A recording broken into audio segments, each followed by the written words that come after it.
नमस्कार, मेरा नाम अशोक है और आप पब्लिक रिएक्शन टीवी देख रहे हैं। हरियाणा के मुख्यमंत्री नायब सिंह सैनी गुरुवार को फतेहाबाद की रैली में पहुंचे थे। हरियाणा के मुख्यमंत्री के भाषण की किरकिरी उस समय हो गई जब मुख्यमंत्री साहब ने बीजेपी की उपलब्धियों के नाम पर कांग्रेस सरकार में भूपेंद्र हुड्डा के राज में हुए 7 काम गिनवा दिए। रैली में जब मुख्यमंत्री बीजेपी सरकार के नाम पर अपने काम गिनवा रहे थे तो सामने बैठे लोग हंसने लगे।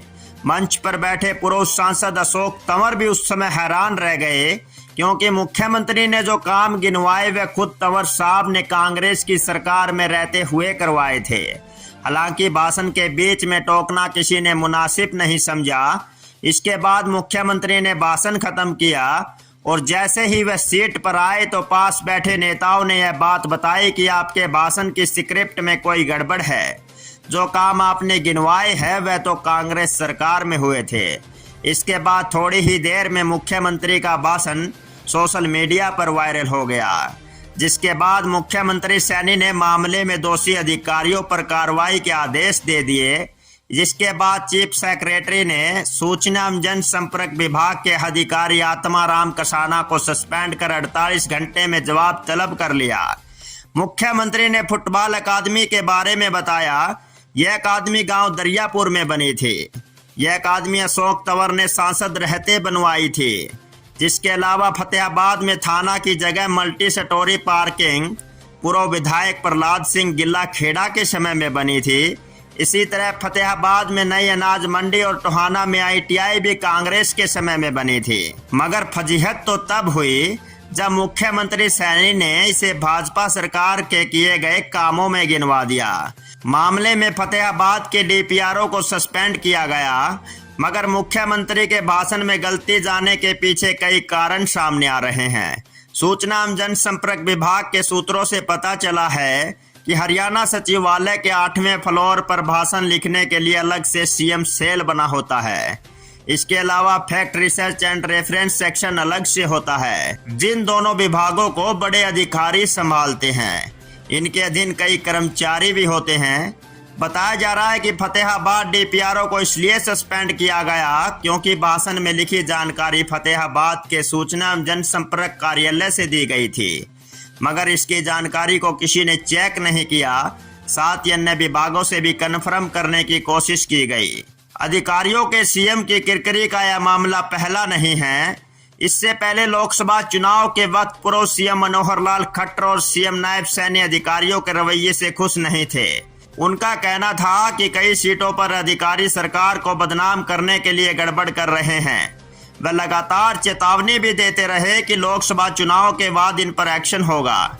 लोकसभा में हरियाणा की 10 में से 5 सीटों पर हार के बाद भाजपा की समीक्षा बैठक में इसकी शिकायत भी की गई। भाजपा उम्मीदवारों और नेताओं का कहना था कि चुनाव के बीच में अधिकारियों ने लोगों को उनके खिलाफ करने के लिए जानबूझकर रिकवरी जैसे नोटिस भेजे। इसके अलावा कई अधिकारियों ने विपक्षी उम्मीदवारों की मदद भी की थी। हरियाणा में भाजपा पिछली 2 बार से सत्ता में है।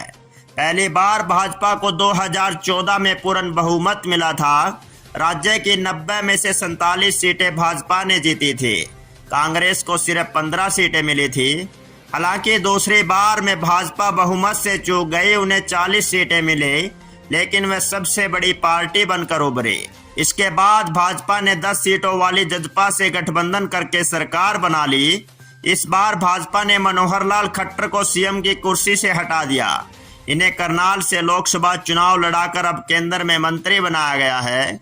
लोकसभा चुनाव से ठीक पहले नायब सैनी को CM बना दिया गया।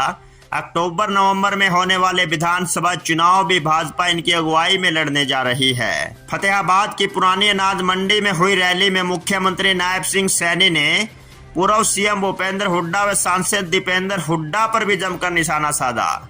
उन्होंने कहा कि जो लोग आज 10 वर्षों का हिसाब मांग रहे हैं, उनको आईना दिखाना चाहता हूं कि उनके समय में किसानों की जमीनें कौड़ियों के दाम में खरीदकर बिल्डरों को बेच दी जाती थी। CLU के नाम पर करोड़ों खाने वाले आज हिसाब मांग रहे हैं। हुड्डा सरकार में क्षेत्रवाद, जात पात और भाई भतीजावाद की भावनाओं से काम होते थे। हमने योजनाबद्ध तरीके से पूरे प्रदेश का समान विकास करने का काम किया है।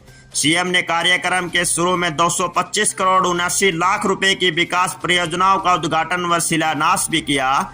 इस रैली में राज्यसभा सांसद सुभाष बराला, पूर्व सांसद सुनीता दुग्गल, फतेहाबाद विधायक दूड़ाराम, रतिया विधायक लक्ष्मण नापा समेत अन्य नेता भी मौजूद रहे।